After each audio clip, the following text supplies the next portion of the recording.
ಆ ನಿಟ್ಟಿನಲ್ಲಿ ಹೇಳುವಂಥದ್ದು ಏನಂದ್ರೆ ಇಲ್ಲಿಗೆ ಬಂದಿರತಕ್ಕಂಥ ಎಲ್ಲಾ ಮಕ್ಕಳು ಕೂಡ ಎಲ್ಲರೂ ಕೂಡ ನಿಮಗೆ ಸರ್ವತೋಮುಖವಾಗಿರ್ತಕ್ಕಂಥ ಸವಲತ್ತುಗಳನ್ನು ಸರ್ಕಾರ ಕೊಟ್ಟಿದೆ. ಬಾಬಾ ಸಾಹೇಬರವರು 341ನೇ ಆರ್ಟಿಕಲ್ನ ಪ್ರಕಾರ ಪರಿಶಿಷ್ಟ ಜಾತಿ ಎಂದು ನಮ್ಮನ್ನು ಗುರುತಿಸಿದೆ.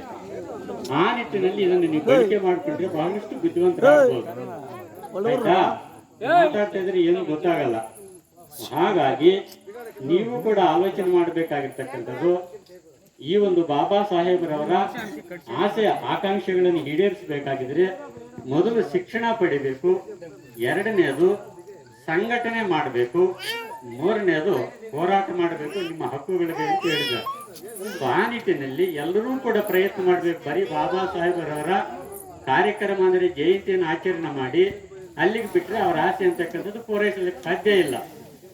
ಹಾಗಾಗಿ ನೀವೆಲ್ಲರೂ ಕೂಡ ಶಿಕ್ಷಣ ಪಡಿಬೇಕು, ಸಂಘಟನೆ ಅಂದರೆ ಒಂದಾಗಬೇಕು, ನೆಕ್ಸ್ಟ್ ನಿಮ್ಮ ಹಕ್ಕು ಬಾಧ್ಯತೆಗಳಿಗೆ ಹೋರಾಟ ಮಾಡಬೇಕು. ಇದು ನಾನು ಈ ಜನತೆಗೆ ಕೊಟ್ಟಿರ್ತಕ್ಕ ಸಂದೇಶ ಅಂತ ಅವ್ರು ಹೇಳಿದರು. ಹಾಗಾಗಿ ನೀವೆಲ್ಲರೂ ಕೂಡ ಬುದ್ಧಿವಂತರಾದರೆ ಬಾಬಾ ಸಾಹೇಬರವರಿಗೆ ನಮನವನ್ನು ಸಲ್ಲಿಸಿದ ಹಾಗೆ. ಆಯ್ತಾ? ಇಷ್ಟು ಹೇಳಲಿಕ್ಕೆ ನನಗೆ ಅವಕಾಶ ಕೊಟ್ಟಂತ ಎಲ್ಲರಿಗೂ ಕೂಡ ನಾನು ವಂದನೆಗಳನ್ನು ಅರ್ಪಿಸುತ್ತಾ ಹೆಚ್ಚು ಸಮಯ ಮಾತಾಡಲಿಕ್ಕೆ ಆಗೋದಿಲ್ಲ, ನಿಂತ್ಕೊಳ್ಳಿಕ್ಕಾಗಲ್ಲ.